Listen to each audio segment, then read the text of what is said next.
实在啉酒真正唔通塞车，来看昨这个母亲节，有人享受团圆气氛，冇人惊一个险啊破胆。新竹有一个查甫人塞车载因太太，甲一个1个月大囡仔，准备要回去后头厝庆祝母亲节，想不到经过玉峰国小附近的熊熊链一粒大粒石头落来，弄破副驾驶座这边的玻璃，加在因太太甲囡仔一日后座无受伤，也毋过恐惊爱去受惊。 熊熊飞来一粒大粒石头，牵毁副驾驶座去，砸风玻璃，那叫喊甲变错，地图盲下，搁叫喊破一个大坑。你干嘛啊？落实，落实。真假的？你们怎么样？你们怎么样？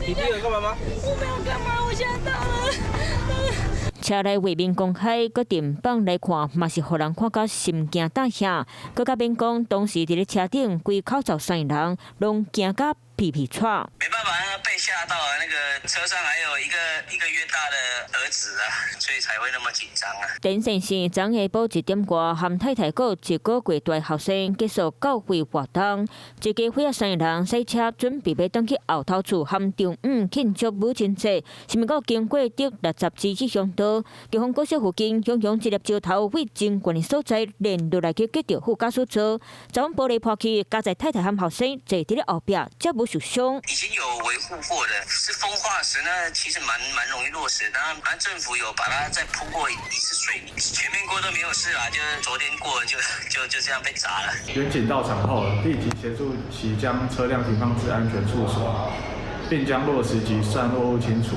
避免发生2次事故。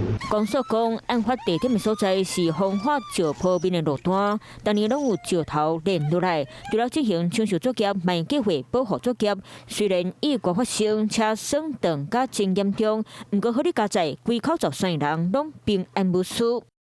Hello， 我是林明瑞。想要抢先掌握最及时的新闻资讯吗？赶快订阅、按赞、开启小铃铛，锁定我们华视新闻的 YouTube 频道。